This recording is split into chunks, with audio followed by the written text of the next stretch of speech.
Goundamani sir கிட்டத்தட்ட தமிழ் சினிமாவுக்கு வந்து ஒரு 45-50 வருடங்கள் ஆச்சு. நாடகத்துறையிலிருந்து சினிமா துறைக்கு வந்து கொடிகட்டி பறந்த கவுண்டமணி சார். மனைவி மேலே பேரன்பு கொண்டவர். மனைவி கொஞ்ச நாள் உடல்நலம் சரியில்லாமல் நேற்று அவங்க காலமாயிருக்கிறாங்க.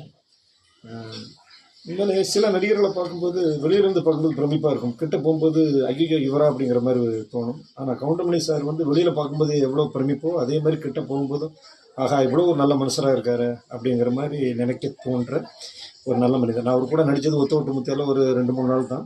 அவ்வளோ பாசக்கார, பாசம் மிகுந்த ஒரு மனிதர். அவரோட துணைவியார் தவறி இருக்கிறாங்கிறது அவர் ரொம்ப அப்செட் ஆகியிருக்கிறாரு.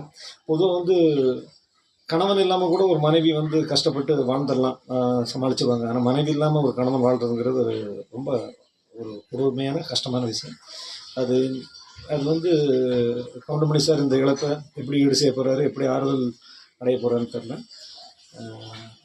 அம்மையாரின் ஆத்மா சாந்தி அடைய எல்லாம் வல்ல இறைவனை வேண்டுகிறேன். அவரை பிரிந்து வாடும் கவுண்டமணி சாருக்கும் அவரது மகள்களுக்கும் அவரது குடும்பத்தாருக்கும் ஆழ்ந்த அனுதாபங்களை தெரிவித்துக் கொள்கிறேன். இறைவன் உங்களை ஆசீர்வாதம் பண்ணட்டும். நன்றி.